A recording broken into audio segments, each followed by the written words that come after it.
connaissance, c'est une arme qui te permet de bien comprendre le fonctionnement de la nature. Lorsqu'on ne connaît pas comment est-ce que la nature existe ou comment est-ce qu'elle a été créée, c'est à ces moments-là qu'on s'est dit qu'on est athée ou bien qu'on est au-delà de la connaissance humaine. C'est par ce mot que je commence cette grande émission que vous aimez tant pour recevoir celui qu'on a toujours dit, les cosmologues autodidactes et astronomes amateurs formés à l'observatoire de Baronnie en provenance de la France. Il est licencié en sciences économiques, gestion et finances. Il est l'inventeur du modèle cosmologique universel qui vous épate. Il est l'inventeur du projet astrothéologie, mélange entre l'astronomie et la théologie. Il est en même temps le premier à découvrir et à restituer le schéma biblique de la création. Le premier à découvrir l'existence des sphères dès l'avant Big Bang dans les écrits antiques. Premier à découvrir la source de la première lumière au rayonnement fossile. Premier à découvrir que le Big Bang est biblique et antique. Toutes ces découvertes sont dans cette publication. Qui est-il? C'est l'homme crédible, intègre, un homme sage, un homme qui apporte son expertise, sa connaissance, pas seulement pour la République démocratique du Congo, mais sur toute l'étendue de cet univers. Il s'appelle Flavien Panzou Mwaka, à qui j'ai dit salutations à vous, monsieur Flavien Panzou Mwaka. Bonjour, messieurs les journalistes. Comment on se retrouve une fois de plus? Oui, on se retrouve une fois de plus en vue de ça, satisfaire ceux qui ont appris l'habitude de suivre cette émission qui est le modèle cosmologique universel. Eh bien, avec cette explication, c'est-à-dire que nous allons une fois de plus aborder si nous sommes seuls dans cette terre, dans cet univers, nous les humains, ou bien il y a encore une autre forme de vie qui est cachée au-delà de cet univers. Effectivement, nous sommes en train d'aborder le thème sur les extraterrestres. En fait, c'est un thème qui est actuellement d'actualité et c'est aussi quelque chose qui suscite beaucoup de passion, c'est-à-dire l'homme cherche à voir s'il y a des créatures dans le monde qu'il ne connaît pas. Et les termes scientifiques de ce monde, ça s'appelle galaxie. Okay. Donc s'il y a d'autres créatures dans d'autres galaxies ou bien dans d'autres planètes qui n'ont jamais eu une interaction avec la planète Terre. Des planètes qui sont très très lointaines, qu'on ne peut pas pour le moment atteindre par nos agents actuels. Alors, l'homme est en train de rechercher, est en train d'étudier pour voir s'il y a effectivement des créatures dans ces planètes-là, qu'on appelle parfois des exoplanètes. Alors, les recherches, il y a actuellement des gros budgets, des grandes entreprises qui font ces recherches, qui est la recherche des extraterrestres. Alors, aujourd'hui, nous sommes venus pour parler, expliquer aux gens ce qu'on attend par les extraterrestres et donner aussi notre point de vue pour ces créatures qu'on n'a pas encore découvertes. Est-ce que la technologie actuelle n'est pas encore peut-être si évoluée pour arriver à découvrir la vie en dehors de cette galaxie? Peut-être que notre technologie est encore trop faible, raison pour laquelle nous sommes... Donc actuellement, on a déjà découvert plus de, disons, plus de 1000 planètes qu'on appelle des exoplanètes. c'est-à-dire des planètes où effectivement les gens, où la vie peut être là.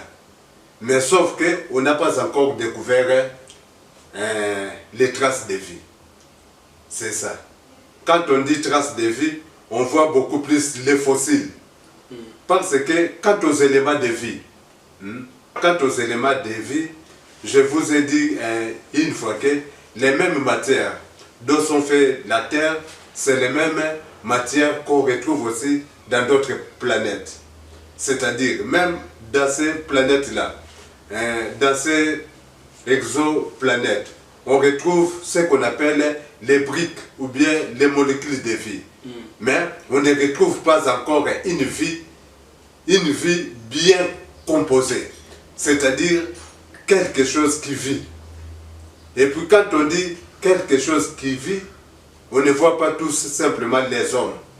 Ça commence même au niveau des choses qui sont invisibles à l'œil nu, telles que les bactéries, les virus. C'est ça que l'homme est en train de rechercher. Est-ce qu'il n'y a pas dans ces contrées-là des bactéries, des virus ou bien des végétaux, donc tout ce qui a vie. Voilà, c'est ça la recherche qui sont menées actuellement, auxquelles effectivement des gros budgets sont effectivement consentis, plus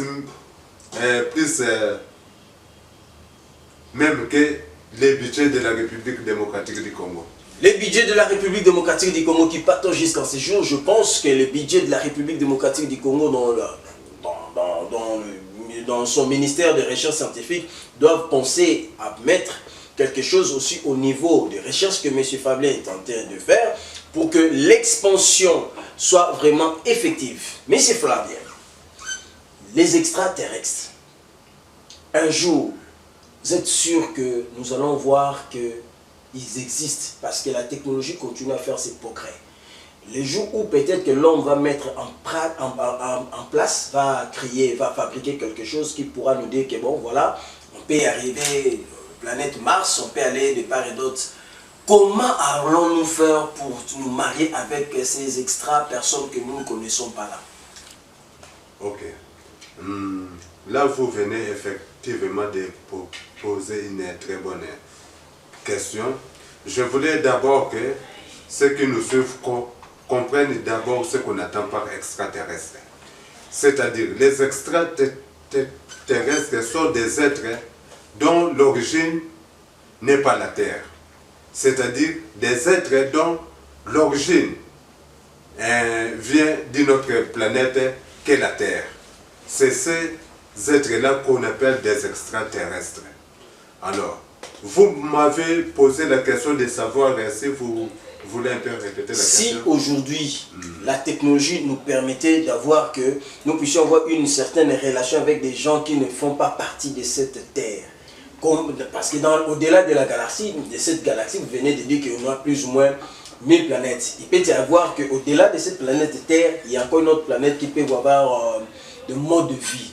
Comment allons-nous faire pour se côtoyer avec cette extrême invention ou bien peut-être des relations que nous aurons dans le futur? Oui, vous savez qu'aujourd'hui, les scientifiques ont fait de la recherche des extraterrestres quelque chose de vraiment scientifique. C'est-à-dire que bientôt même, la NASA va même mettre ça dans son budget, la recherche des extraterrestres. Parce que jusque-là, c'était l'initiative des entreprises privées. Mais aujourd'hui, les scientifiques aussi critiquent souvent les religieux. Ils disent que les religieux, quand ils viennent parler sur les sujets scientifiques, ils n'ont pas de références. Ils viennent tous simplement avec des arguments. Mais moi, je tiens à dire à tous ceux qui sont en train de nous suivre que je ne suis pas ici en tant qu'un religieux. Et je ne viens pas ici pour défendre la religion. Moi, je suis ici en tant qu'un chercheur. C'est-à-dire, c'est lui qui se livre aux mêmes recherches que les scientifiques. Alors, c'est pour cela que je ne peux pas dire si oui ou non les extraterrestres n'existent pas. Moi aussi, j'encourage les recherches parce que j'avais dit dernièrement que toute recherche aboutit quand même à un résultat. Maintenant, à la question de savoir si un jour on va découvrir les extraterrestres, je tiens d'abord à tous ceux qui nous suivent. Et là, vraiment, je m'adresse aux religieux qui encouragent de telles théories. Hein? Et ce ne sont pas les moindres, ce sont des grands religieux. Disons que l'existence des extraterrestres aujourd'hui a même corrompu tout l'Occident, tous les Européens, tous les Américains croient effectivement qu'il y a effectivement des extraterrestres. Moi, je pense que même si on est des scientifiques, il faut aussi avoir ce qu'on appelle la sagesse. La mathématique même ne suffit pas. Or, aujourd'hui, dans la science, tout est fait seulement en fonction de la mathématique. Alors, quand on parle des extraterrestres, cela c'est tout simplement pour confirmer que la création est le fruit des hasards. Vous imaginez? Tout d'abord, c'est pour confirmer que la création est le fruit des hasards. C'est-à-dire que si aujourd'hui, comme vous venez de le dire, que si aujourd'hui on découvrait une planète où on retrouve de l'eau, hein, je ne dis pas des plantes, mais où on retrouve de l'eau, alors pour les scientifiques, c'est que cette planète, il y a la vie qui s'est créée là-bas. Or, si la vie s'est créée dans cette planète et que cette vie s'est aussi créée sur la Terre, c'est la confirmation scientifique que la vie est le fruit du hasard. Vous comprenez? Et je vous dis jusque-là que je suis la seule personne pour la première fois dans le monde qui vient devant une chaîne de télévision pour apporter de tels raisonnements. Parce que comme je vous ai dit, les scientifiques ont corrompu tout le monde que les extraterrestres existent. Alors qu'en réalité... Oui, mais aujourd'hui, moi, je viens effectivement, en tant que chercheur, avec des logiques, hein, pour réveiller les religieux, pour leur dire que si, aujourd'hui, on découvrait les extraterrestres dans une planète qui n'a eu aucune interaction, c'est-à-dire une planète qui ne s'est pas croisée avec la Terre. Si on découvre la vie, une vie qui a commencé dans cette planète, c'est la confirmation que la vie est le fruit du hasard. Alors que... Vous comprenez? Alors que pour les chrétiens, disons pour les croyants, la vie, c'est Dieu qui a né la terre. Parce que je voudrais même revenir quelque part. Quand j'ai dit pour les croyants, hein, parce que j'ai dit que moi je ne viens pas ici pour défendre les croyants. Mais je dis que pour les croyants, la vie, c'est Dieu qui est le créateur. La vie pour les scientifiques, c'était un hasard. Bon, voilà, pour les scientifiques, c'est vraiment un hasard. Et dans le modèle cosmologique universel, elle nous permet de faire maintenant le parallélisme de ceux qui se disent hasard et de ceux qui se disent peut-être créés là. Effectivement, le modèle cosmologique universel, d'ailleurs, la définition est ici au tableau, c'est la restitution scientifique du schéma biblique de la création. Le modèle cosmologique universel, c'est la restitution scientifique du schéma biblique de la création. C'est-à-dire que chaque verset est analysé non selon la théologie, mais selon la cosmologie. La cosmologie, c'est la science qui étudie l'origine et l'évolution de l'univers. Voilà. Donc ici, nous sommes en dehors de la théologie. Parce que des théologiens analysent les mots selon leur étymologie, selon leur signification en grec ou en hébreu. Mais voire même à la Terre. Voire à la Terre. Mais les cosmologues ne voient pas l'étymologie. Les cosmologues voient les contenus. Vous comprenez? Quand on dit eau, les cosmologues voient hydrogène plus oxygène. Vous comprenez? Ils ne se limitent pas dans l'eau. Il y a une question qui m'arrive. Vous êtes inventeur du projet d'astro-théologie, c'est-à-dire le mélange entre la théologie et l'astronomie. Je reviens un peu là, par rapport toujours à cette histoire des extraterrestres.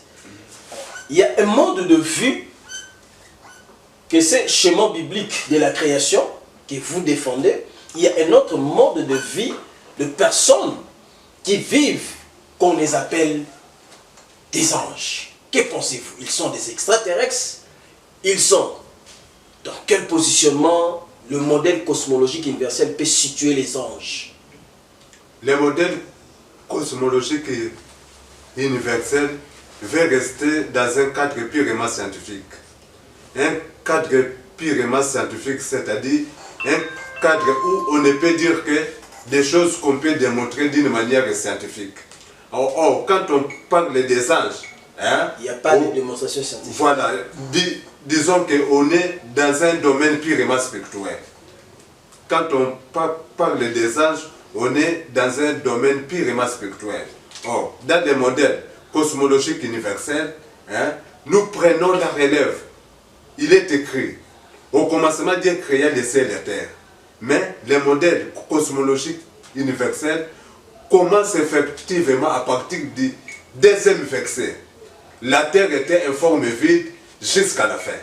Vous comprenez? La terre était en forme vide. Et si nous revenons, pour ce qui est des extraterrestres, qu'est-ce que le modèle cosmologique a découvert?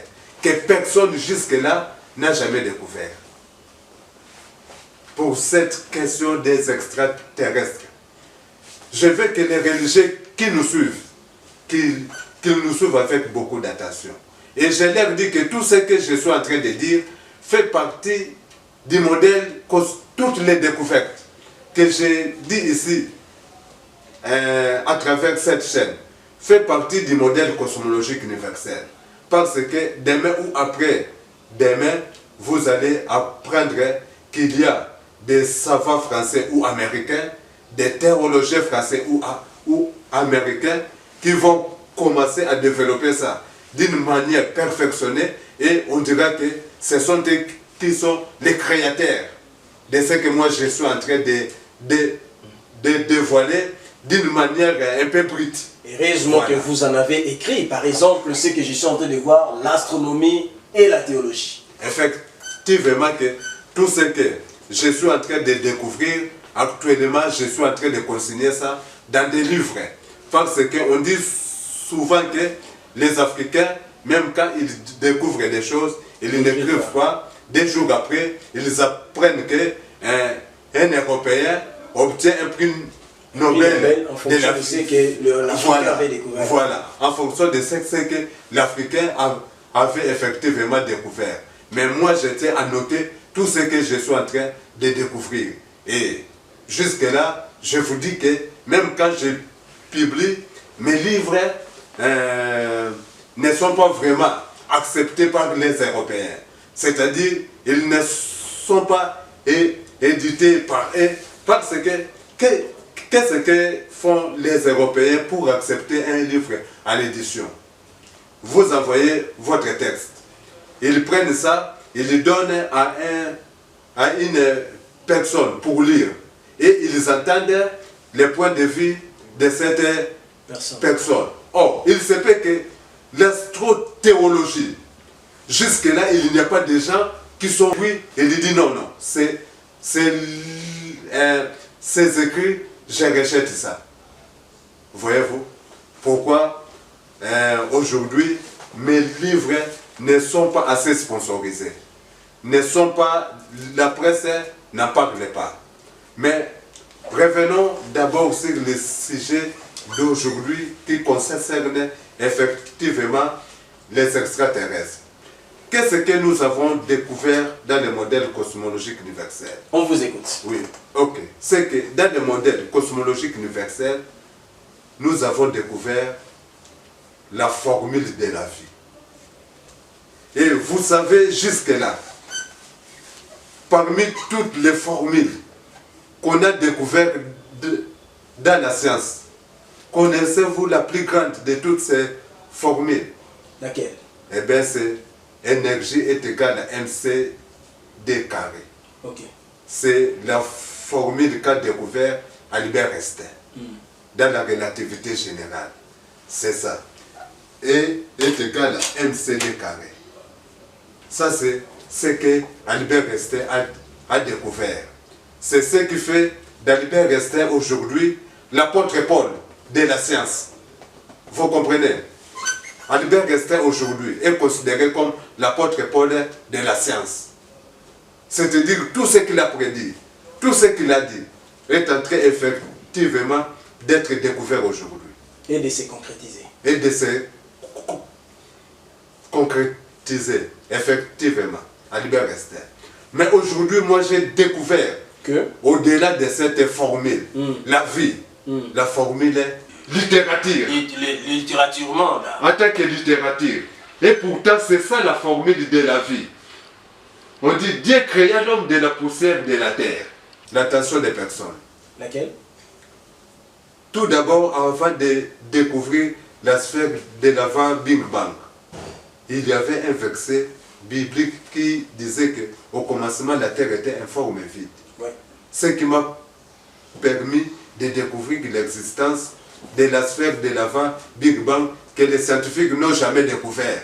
Ok. Et aujourd'hui, j'ai vu encore une autre formule, la formule de la vie. Il est écrit dans Genèse 17. Dieu créa l'homme de la poussière de la terre.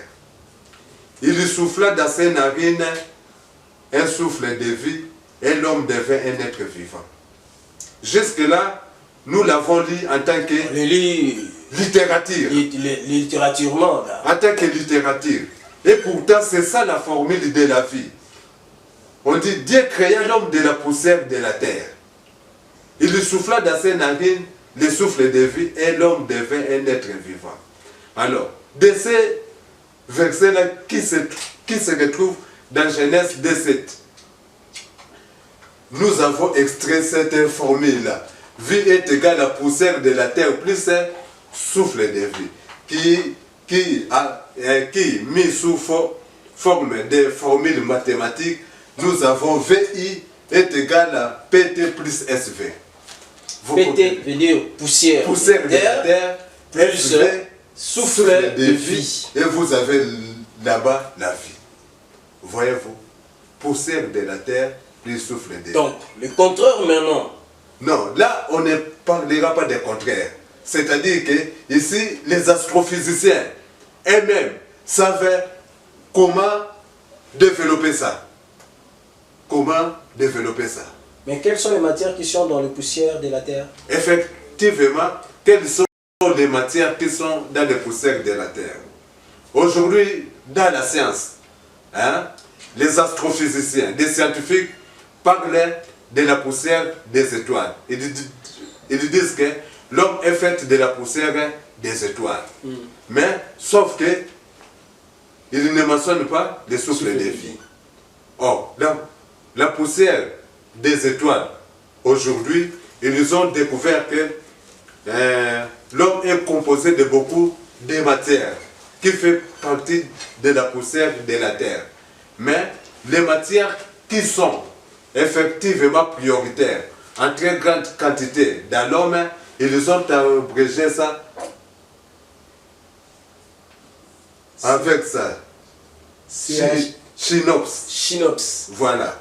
Qui signifie carbone, hydrogène, azote, oxygène, potassium et soufre. Donc c'est ça les matières. Donc quand on dit que... Donc moi je vous ai dit que les théologiens analysent les écritures à partir des étymologies des mots. Mais les cosmologues, ils voient les contenus des mots. Voyez-vous?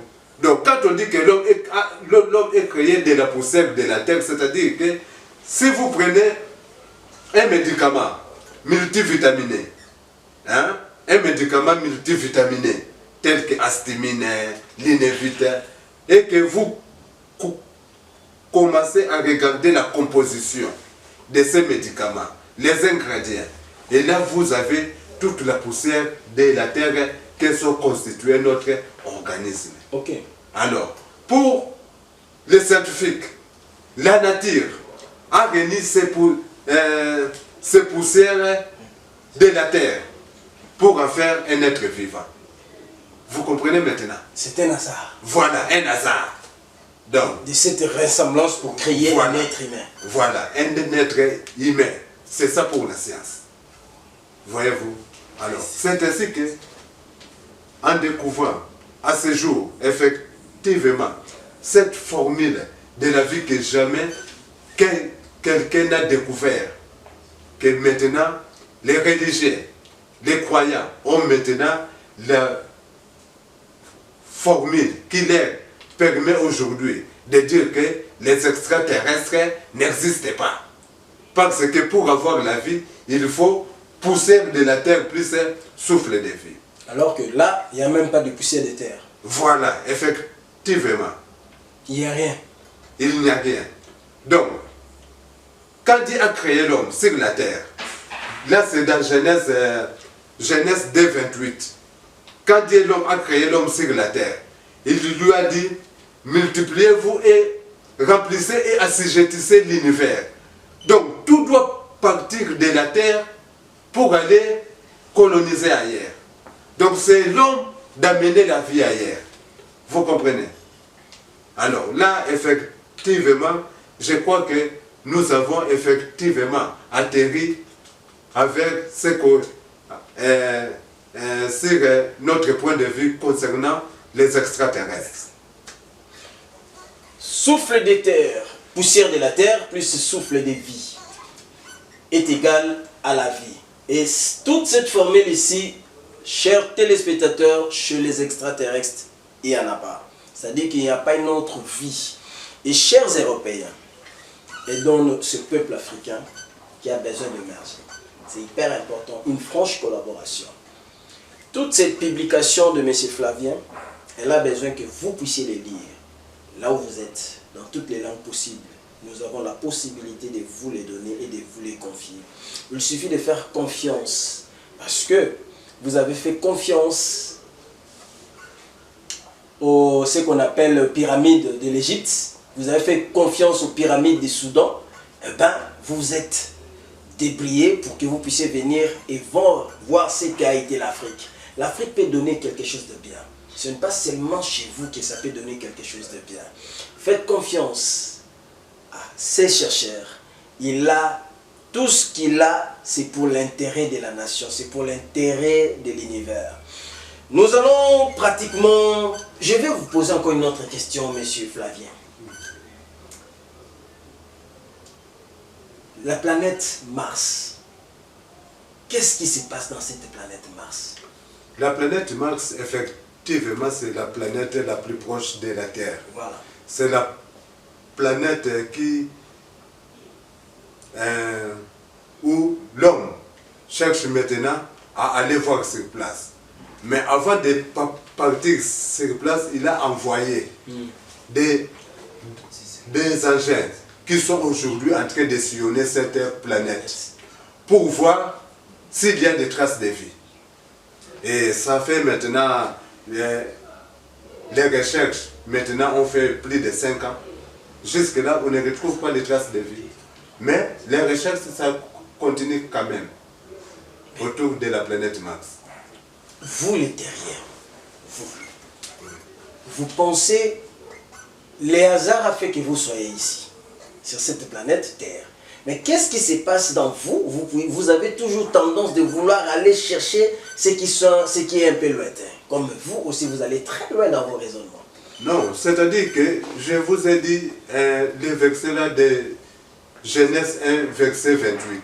Quand Dieu a créé l'homme, Dieu n'a pas à créer l'univers pour qu'il puisse rester un misère vide. Dieu a créé l'homme pour que l'homme puisse effectivement arriver à conquérir l'univers. Donc, quand l'homme fait toutes ses recherches, c'est vraiment inscrit dans ses gènes intérieurs. Vous êtes allé encore plus loin, vous êtes allé jusqu'à la ligne.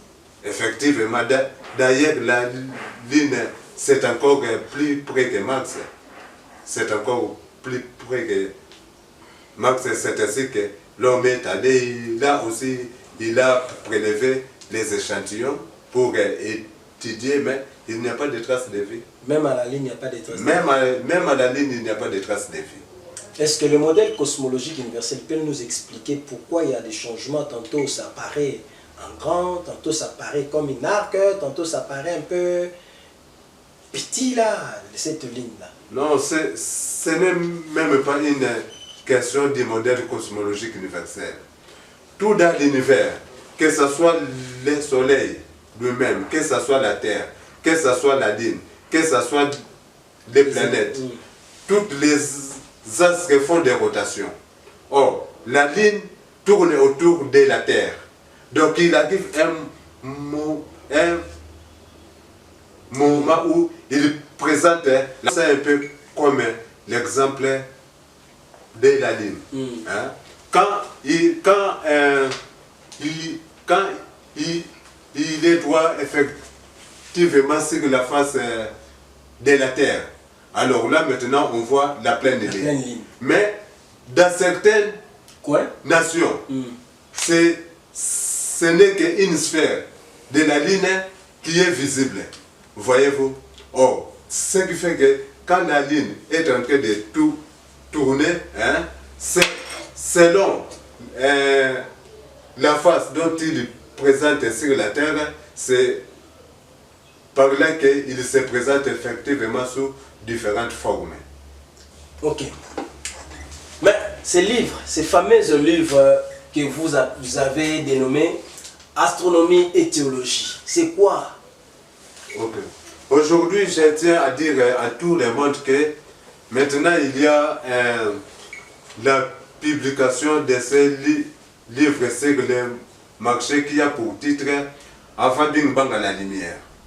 Ce que vous devrez savoir qu'à ce jour, la NASA a construit un télescope qui lui a coûté plus de 10 milliards de dollars et qui a aussi pour but de confirmer ce monde qu'on appelle l'avant Big Bang.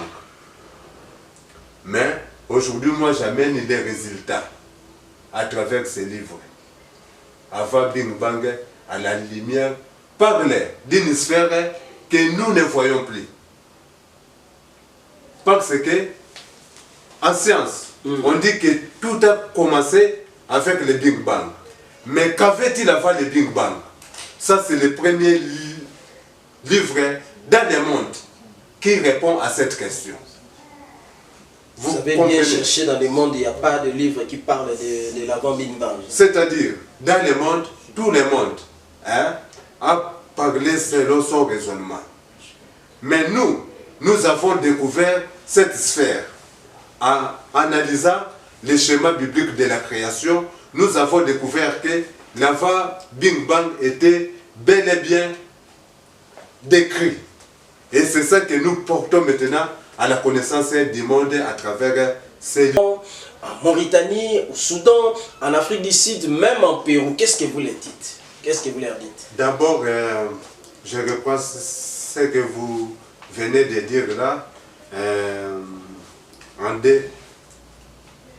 demandant à certaines personnes s'ils peuvent intervenir dans mon projet, parce que là c'est un projet.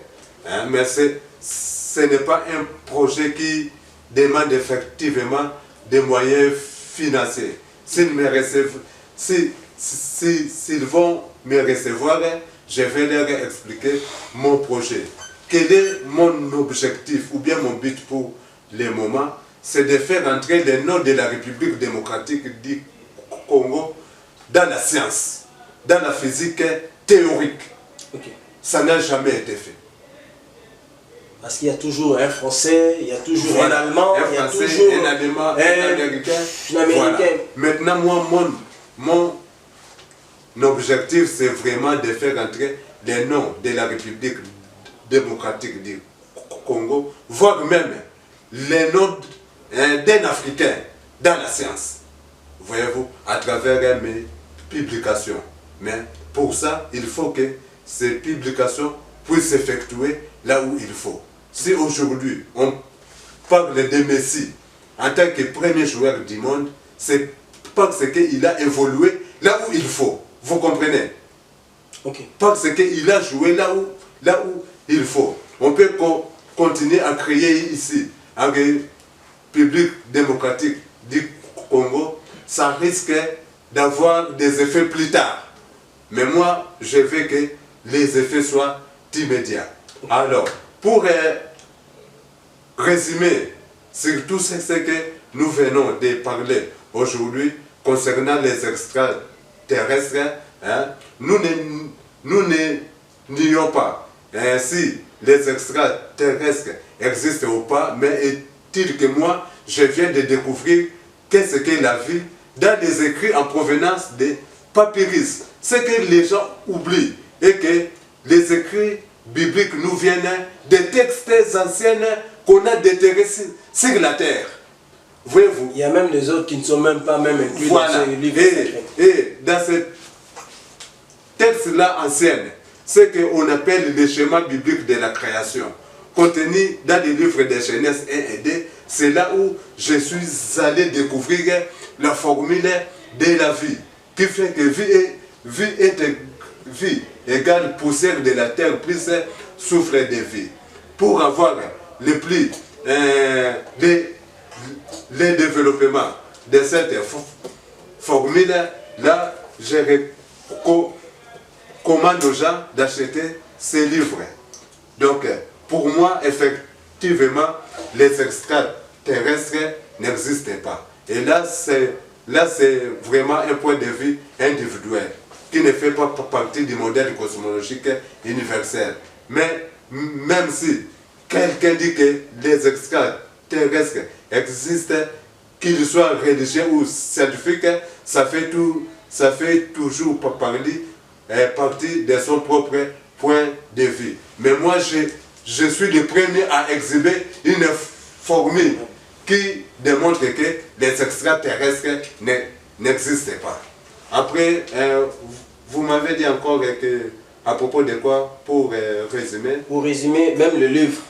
Oui, pour les livres, je tiens à dire à tout le monde, c'est pour la première fois qu'effectivement, le premier jour de la création biblique est développé dans un livre. C'est la première fois dans le monde. Quand je vous dis dans le monde, c'est parce que je fréquente ces milliers de savants, ces milliers d'astrophysiciens, ces milliers de théologiens. Ça, c'est le premier livre dans le monde qui vient éclaircir les premiers jours bibliques.